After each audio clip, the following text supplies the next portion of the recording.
Hello and welcome to the Ninja Path.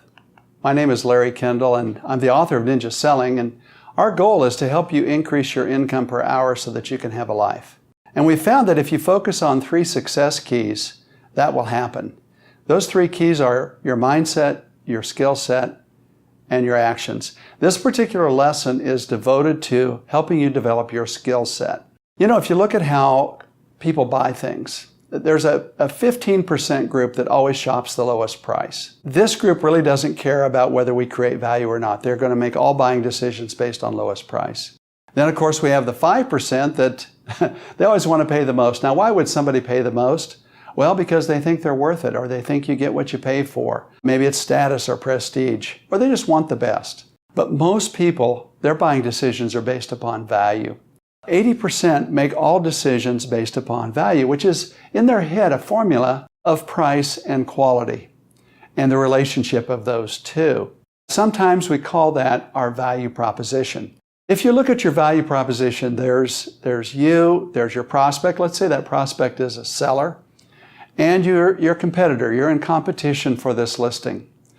Well, your seller is going to look at both you and your competition through a couple of things. Number one, they're going to look at value parity. What are the things that both of you do?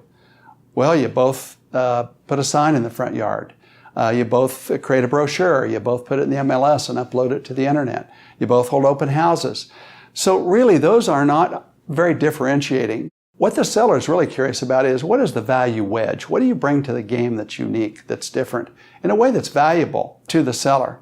Now, what I have found is a lot of realtors are not really prepared to articulate their value proposition. This is a skill set that they haven't developed. So we're going to help you with that. And we're going to do that with an example of something that happened recently. This is Joanne De Leon. She's a partner in our real estate company in Colorado. And she's on a listing appointment with a seller named Bill. And she had sold Bill and his wife the home and has stayed in touch. He's a client of hers. And much to her surprise, when she's sitting with Bill and she says, "Bill, what are 3 things you're looking for in a realtor?"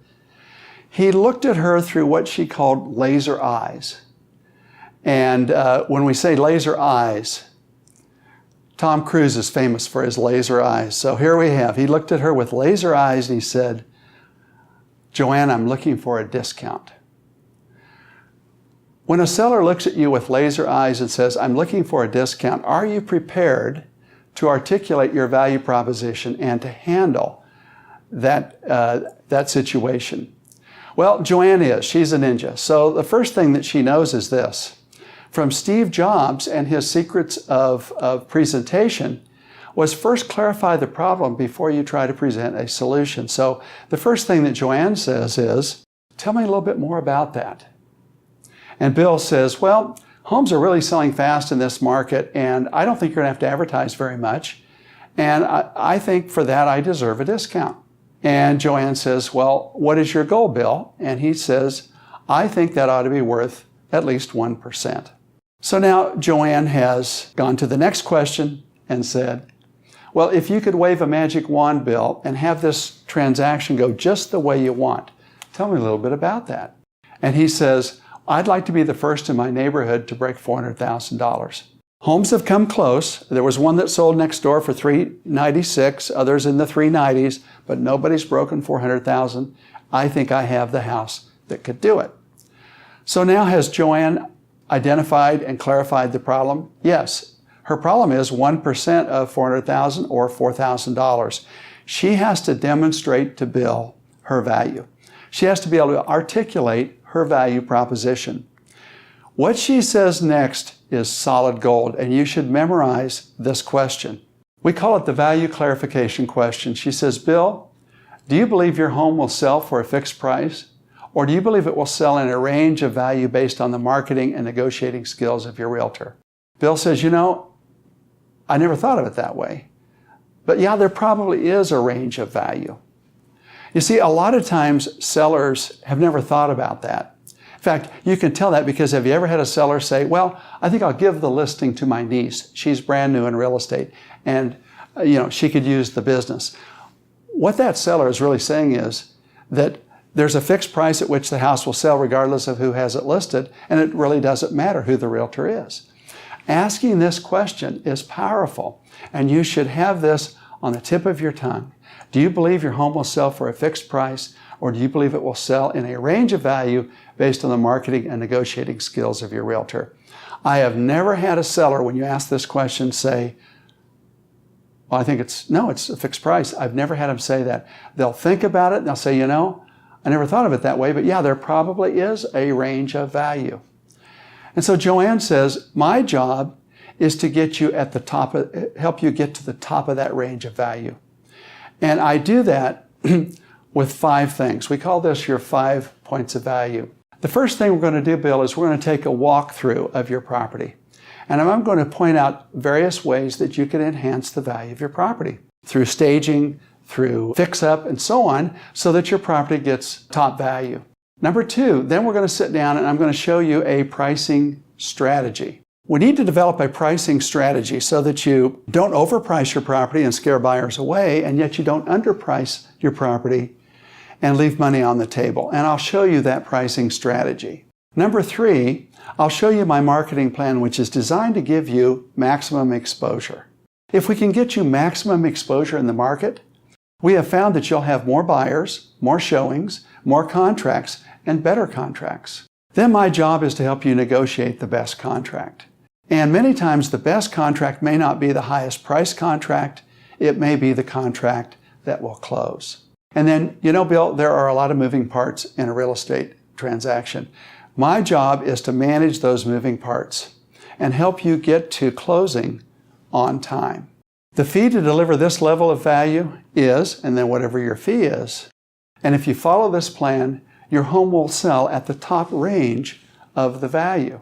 Note, this home sold for $417,000 with multiple offers. The question here is, did Joanne demonstrate her value? Did she earn that extra $4,000? Bill wanted to be the first to break $400,000, and through Joanne's efforts and her 5 points of value, she was able to get him at the top of the range. And then she said something else which I really love. If you're in a hot market, a hot seller's market, she says, as a seller in this market, your greatest expense is the money you don't make. Don't think about saving money in this market. Think about making money. He was focused on saving $4,000, and Joanne was able to help him make $17,000. Here's a bonus dialogue for you if you are in a hot market. Have you ever had a seller say, well, the market's so hot, I can probably sell this house myself? And I would say, you're absolutely correct. You don't need a realtor to sell your house in this market. You could put your house on the market today and you'll probably have multiple offers within the next 48 hours. You need a realtor to get you the highest value in the range and to the closing table on time. I was up teaching a Ninja installation class in Toronto, Canada for a wonderful company, Royal LePage Terra Equity. It was interesting. We were covering this particular part of the installation on how you articulate your value proposition. And Amanda Z received a text during that portion from a seller, and it said, Amanda, want to talk to you about selling our house. Looking for a discount. Amanda texted back and said, we're in class right now. I'm going to have a break for lunch here in a little bit. Can I call you at lunch? Arrange that appointment. At lunch, Amanda went out and called her seller. Now, in the class, we give a script of how to articulate your 5 points of value, and we've provided that script to you in your handouts. All Amanda did was go out in the hall, called her seller, and read through the script. When she came back in after the lunch break, she raised her hand, she says, can I say something? I brought her up on stage and she told the story. She says, I went through the script with my seller over the lunch hour. I have the listing at my fee. And she says, the crazy thing, it's like the seller was reading their part of the script. So this stuff works. And what we want you to do is to rehearse your value proposition, rehearse that script with somebody sitting close to you. One of you be the seller, one of you be you, and just read the script, read your lines, and see what it sounds like to have those words come out of your mouth. Then what we would encourage you to do is, this is a script that you should memorize. You should know your value proposition. If you follow the value proposition, the 5 points of value that we just talked about, the system will work for you. We can show you the ninja path, but you have to practice this script and you have to walk the path. We hope you got something out of this session. Thank you for joining us.